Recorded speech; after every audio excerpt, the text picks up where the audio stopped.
Dakota Russell is the Executive Director of Heart Mountain. He is joining us again today. Thank you so much for being here again. Good morning. Thanks for having me. And we have another special guest, especially for all of those you may be interested in being curators one day. Ms. Kim Guise is the Curator and Assistant Director of Curatorial Services here at the National World War II Museum. Thanks for joining us today, Kim. Thank you. My pleasure. And so with that, I am going to turn it over to our curator to talk a little bit more about this topic. And again, throughout the program, if you have questions, don't forget to type them in the Q&A. If you do miss this program or have to leave, it is being recorded and put on YouTube later today. So with that, Kim, I'll hand it over to you. All right, thank you, Kate.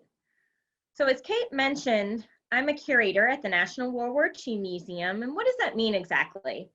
So as a curator, I work with our collection, with the collection that we have in the museum, with artifacts, with pieces from World War II.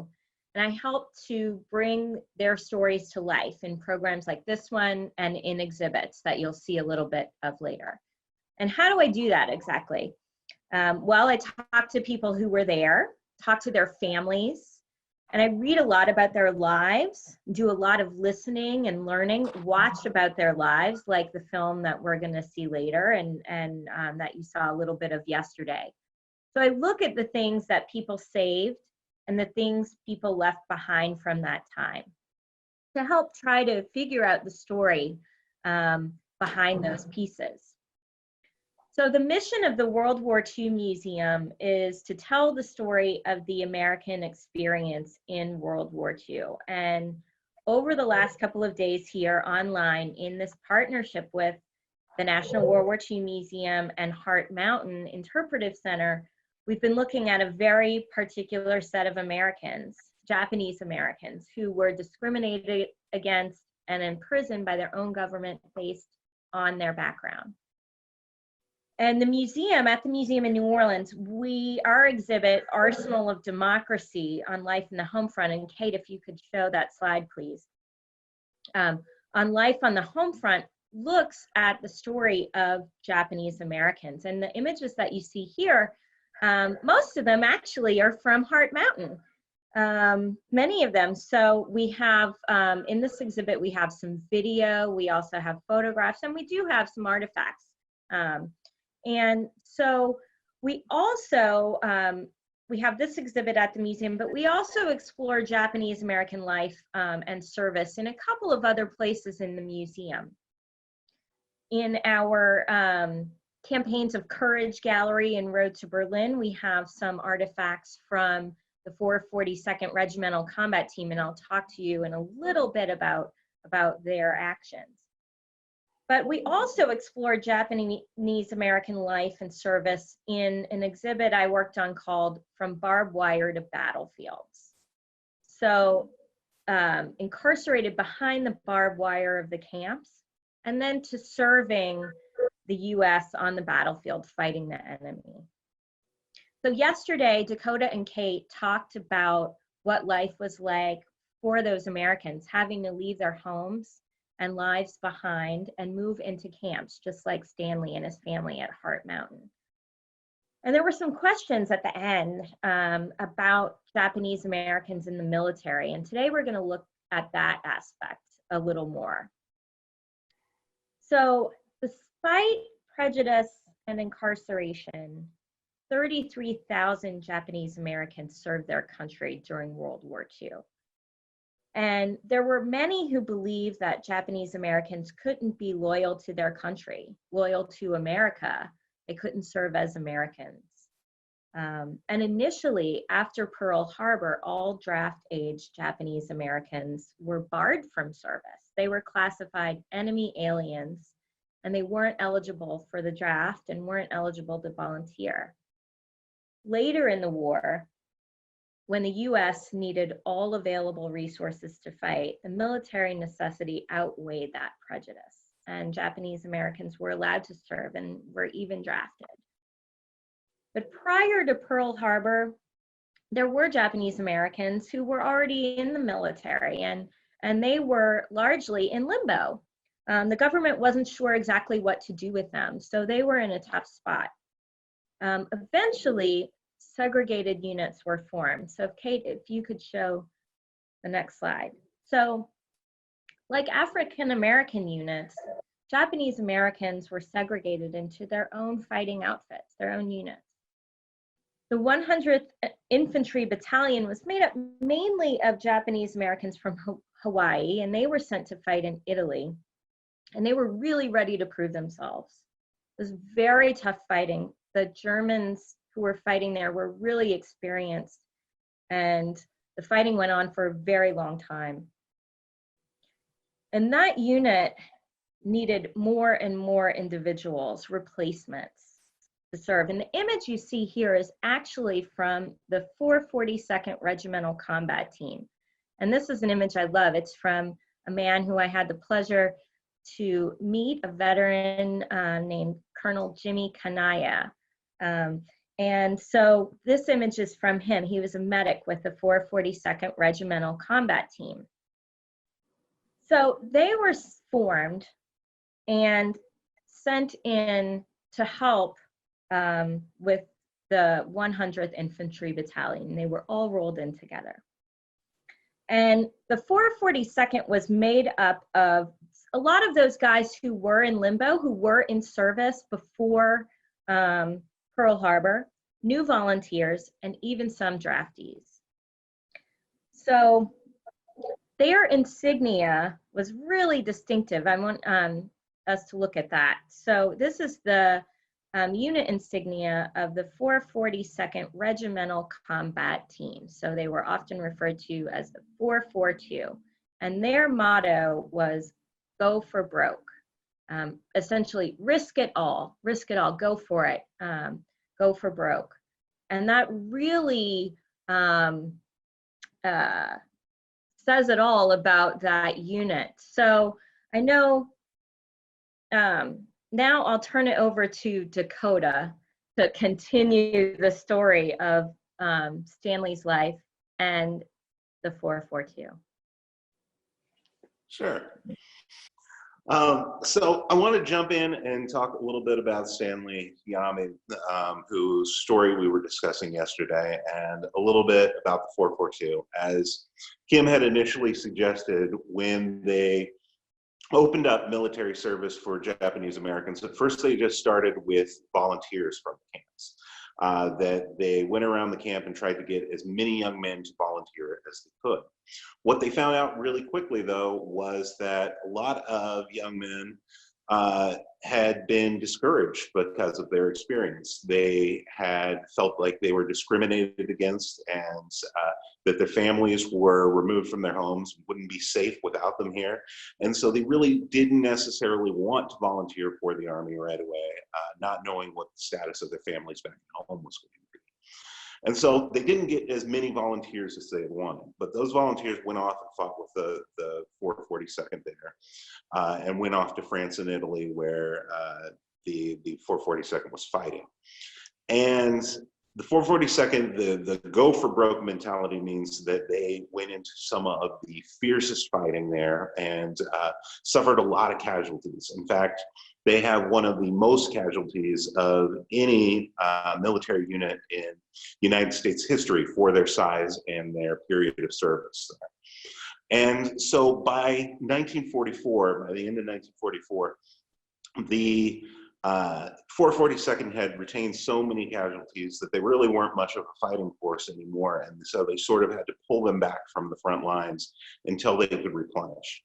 And this is the time that the military decides that it's not just going to take volunteers from the camps, that it's actually going to start drafting young men out of the camps and pushing them into service. Now, this made a lot of people at Heart Mountain angry, because they said, wait a second, being drafted and serving in the Army is a responsibility of the citizen, but we're not getting the rights of the citizen. We're not allowed to have our liberty to come and go as we please. We are stuck here within this camps. We've been denied our property and our freedom. And so how can you suddenly say that now you can be drafted? But the Army was pretty strict on it. They said that they were going to draft out of camps. And so Stanley, who turned 18 in 1944, faced a very difficult choice, because there were those in the camp that said, yes, if you're called up, you should absolutely go. You know, for one, it's the law, and second, it's a good way to prove the loyalty of Japanese Americans. You represent our community out here. But there was another group inside the camp, including Stanley's cousin's husband, Paul Nakadate, who was a leader of a group called the Fair Play Committee. And they believed that the responsibility of Japanese Americans as good American citizens was to resist the draft, to point out that it was wrong there, and to not show up if they were called.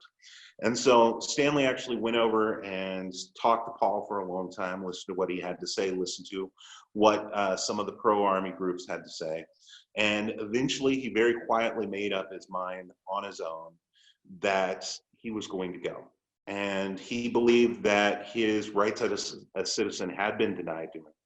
But he believed that even though American democracy wasn't working for him now, the possibility and the hope of American democracy was what he wanted to fight for. He believed that by fighting, he could help to make things better. And so, if you'll move to the next slide. When Stanley was called up in the fall of 1944 and was drafted, he went off and served there and became a private in Company E of the 442nd. And so he went to basic training, but because they were so in need of extra soldiers over in Europe, he only had about 6 weeks of basic training in Florida, and then was briefly allowed to return and see his family at Heart Mountain. This was taken over Christmas at Heart Mountain, this photograph of him, right after he had left basic training there. And then right after Christmas in early 1945, he was sent off to Europe. And we talked a lot yesterday about Stanley's diary and his cartoons that he drew when he was here at Heart Mountain. He wasn't allowed to keep his diary with him, as most soldiers weren't when he was on the front lines. But he did continue to send letters back to his family, and a lot of times those letters showed what he was up to through his cartoons as well. And so you'll see here him arriving first with all of his equipment there. And then you'll see him lazing about right there. And this was true because the 442nd, the first couple of months he arrived, was still on what they called the Champagne campaign, where they were basically off the front lines, just protecting the border between France and Italy there. But that was going to change in April. Once all of the new folks had arrived and the numbers of the 442 were replenished, they started heading off toward the Apennine Mountains and the pass that was going to create a path for them into Germany, for the US Army to finally get into Germany. We're going to pick up here again with a video clip from Flicker in Eternity.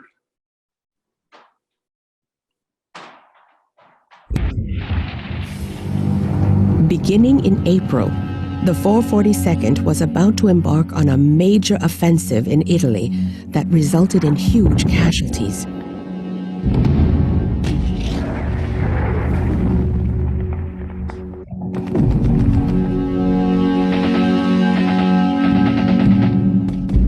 He wrote us on the day he left. Well, here I am in Italy. After studying all that French, I gotta learn Italian now. Phooey. P.S. Don't worry about me. Italy is a nice place. Weather like California. He had been overseas a little over 3 months. Now, he was obviously close to the front. I've been lying in foxholes and slit trenches for some time now, though my morale wasn't too high until yesterday when I got about 20 letters at once. Boy, did that make me feel good. I read them over and over again. Guess you know by now that I'm fighting in the Italian Apennines. Rugged and how.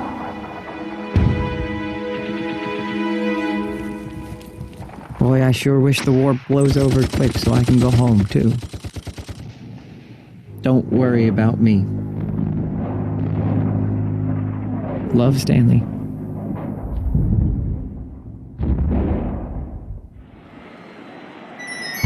On May 8th, 1945, We were overjoyed to hear that the war in Europe had ended. My 2 brothers would be coming home. My mother said it was the happiest day of her life. A day later, the telegram arrived.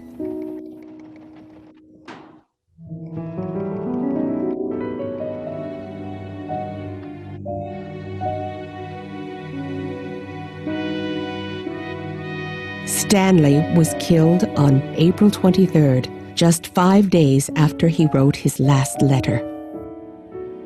He was killed in the final offensive battle the 442nd fought.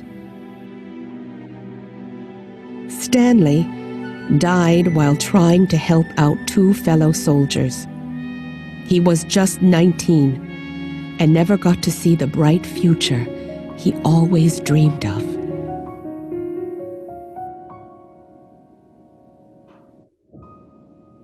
Only 4 short months had passed since my parents and Walt had said goodbye to Stan at Heart Mountain.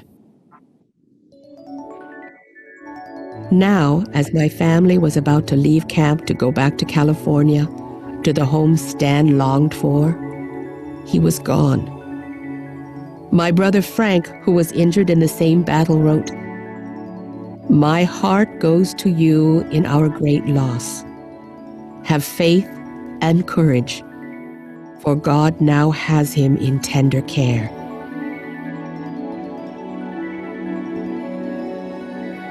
Only Stanley's thoughts and dreams remain.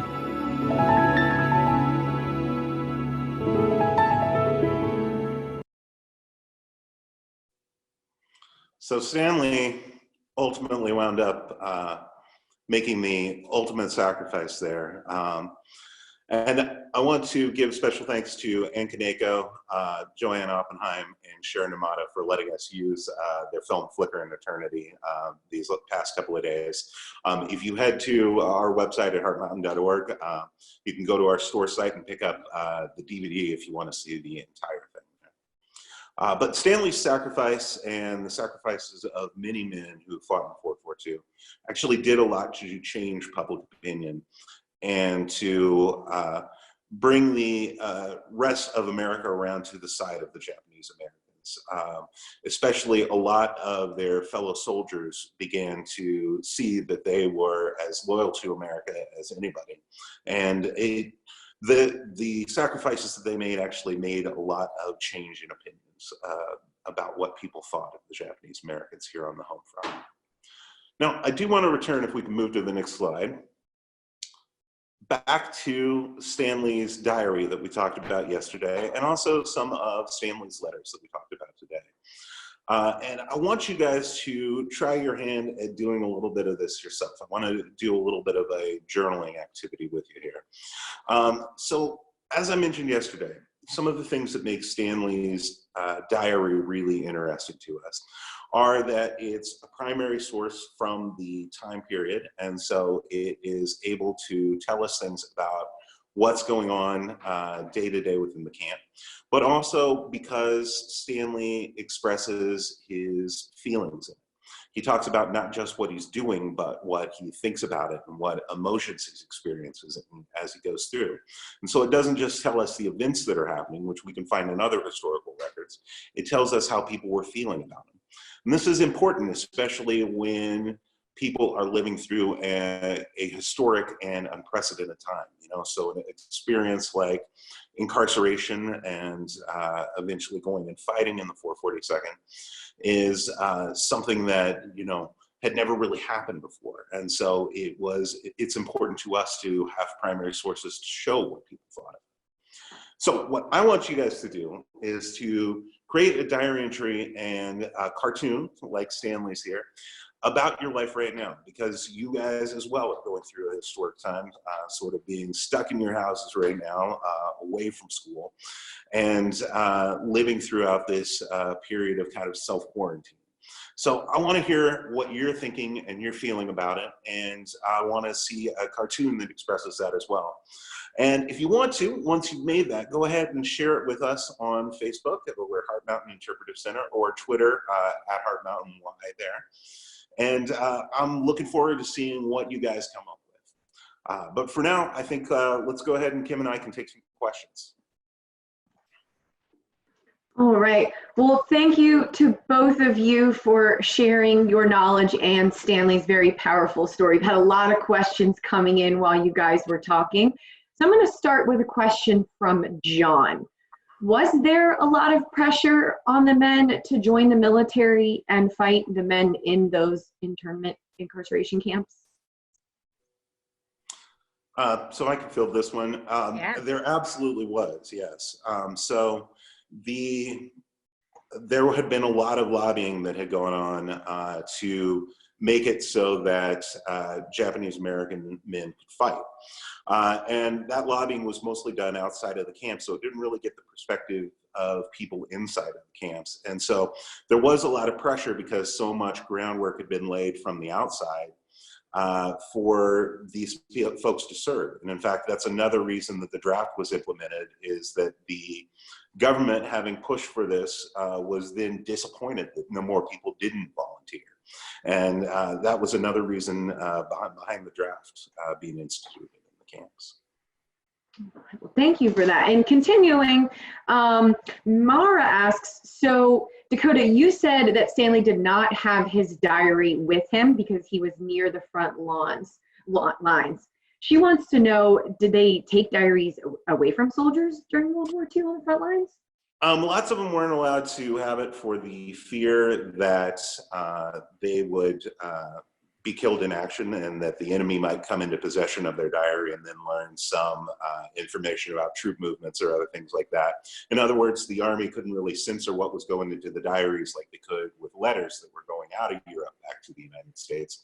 And so generally they didn't allow them to have them there. I don't know if they physically took them, but they certainly banned them. Kim, do you want to add anything to that? Maybe you know something else? Well, I think also people just simply didn't have the time to chronicle what they were doing when they're in a very dangerous situation.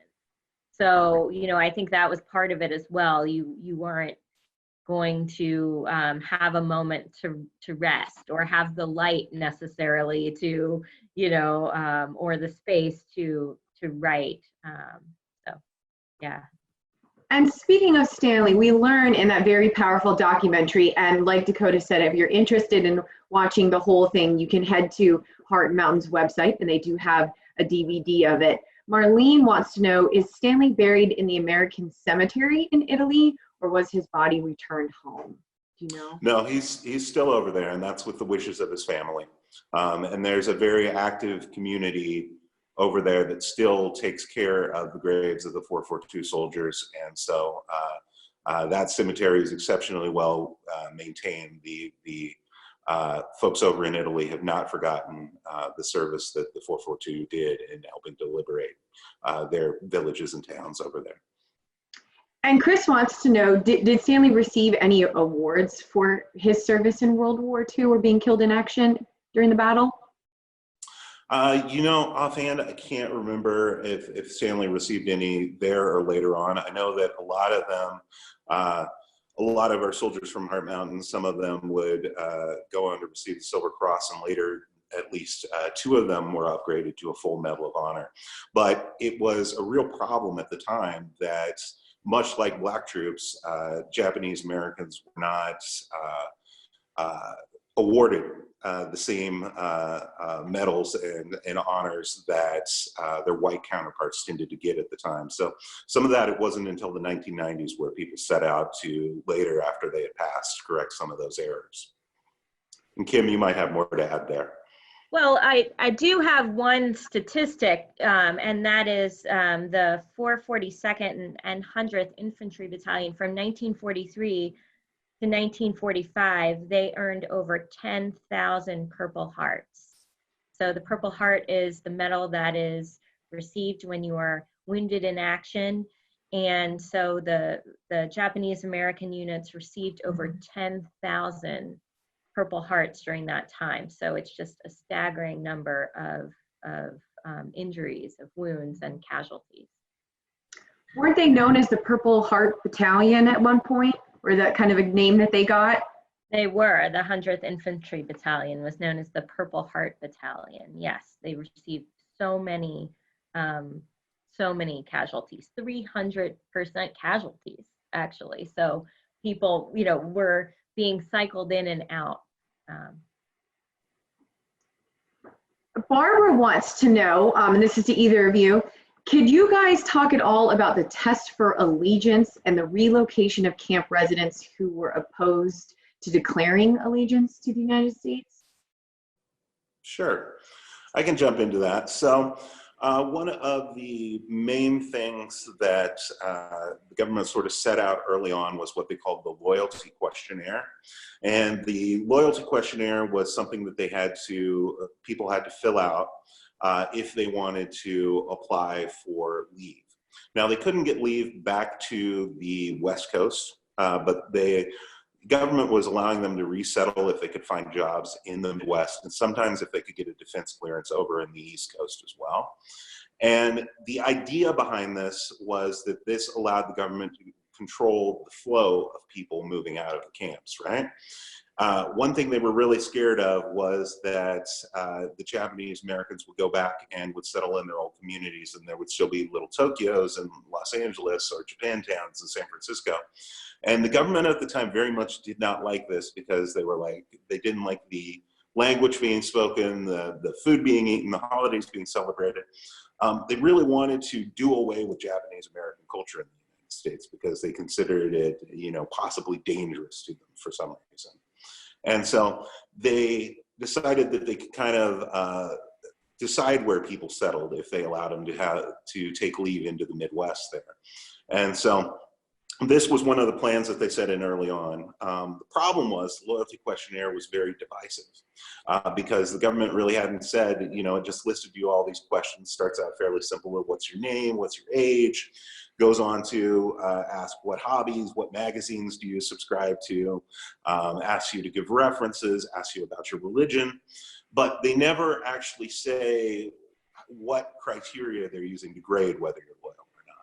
But based on your answers to this, it was decided that if you were loyal, you would stay at Heart Mountain, and if you wanted leave, you could go and get leave. If they decided through your answers that you were disloyal, you were actually sent off to a separate camp, Tule Lake, which is where all their quote-unquote disloyals were sent because that was where they were segregated to. Now, that said, a lot of people considered disloyal were the people that I talked about in the Fair Play Committee, who were making trouble for the government in the camps and talking about their rights as citizens, and they were considered disloyals and so on. And Dakota, do you have any recommendations for maybe students who are watching this, who are studying this in school right now and wanting to learn more about this topic in general? Can they find more on your website or a specific book maybe? Yeah, absolutely. So I would say go to our website, heartmountain.org, and there's a lot of good resources there for our older middle school students. I would definitely recommend Stanley Hyame, Nisei-san, which we could probably throw a link down to in the comments at Facebook, but it's a book that you can pick up that is all of his diary entries and letters edited together. That is really great. Joanne Oppenheim did that as well. And for our younger readers, I would recommend A Boy of Heart Mountain, which you can find at the Heart Mountain store online. And that is the story of one of the younger kids from the camp, one of our current board members at the museum, Shigeabu. And speaking of present day, we have time for one more question. And I want to end with a question that asks, were reparations paid to Japanese Americans after the war? And if you would start by telling us, what does the word reparation even mean? So that's a great question. So there was for a long time, a belief in the Japanese American community that they deserve to be given something back for what they had lost. You know, most people, when they went to the camps, as we touched on yesterday, when they were removed, they had to sell their houses, had to sell their farms. Some of them lost them because of unfair rules that were put into place about taxes while they were gone. And so people really lost a lot of their lives in this. And so when they came back home, they had to start over from scratch. Now the government, President Truman specifically, had tried to set up something to where they could claim lost property, but he was never really able to get it funded to a level where it could be helpful to anybody. So no help was ever given to them. And so much later on, there started a movement to say, hey, you know, we deserve something back. At the very least, we deserve an apology from the government for what they did to us, which had never happened. But throughout the 1980s, this movement sort of builds, and eventually in 1988, the Civil Liberties Act is passed, and that provides for redress for Japanese Americans. First off, it provides that apology that they'd always wanted. But secondly, it allows for $20,000 to go to everyone from the camps that was still alive. You didn't claim it for anybody who had died already. But everybody who was still alive received a check from the government for $20,000 to help make up for what they had lost during World War II. Well, thank you so much for sharing Stanley's story, Dakota, and the story of your museum and foundation over there. And Kim, for joining us to talk a little bit more about the 100th and the 442. That's really all we have time for today. And so I want to end by reminding everyone to go ahead and do that journaling activity and share it with Heart Mountain on Facebook and Twitter. And the World War II Museum's social media will be also sharing out anything that Heart Mountain shares out. So Dakota, thank you. Kim, thank you for being with us today. And Dakota, I'm gonna leave you with the last word. Well, thanks so much for coming in and learning more about the Japanese American experience during World War II. If this is a new story to you, I definitely encourage you to learn more about it because it's an important part of American history that we need to be remembering today. And I'm looking forward to seeing what you come up with for your journaling activities. Bye, guys.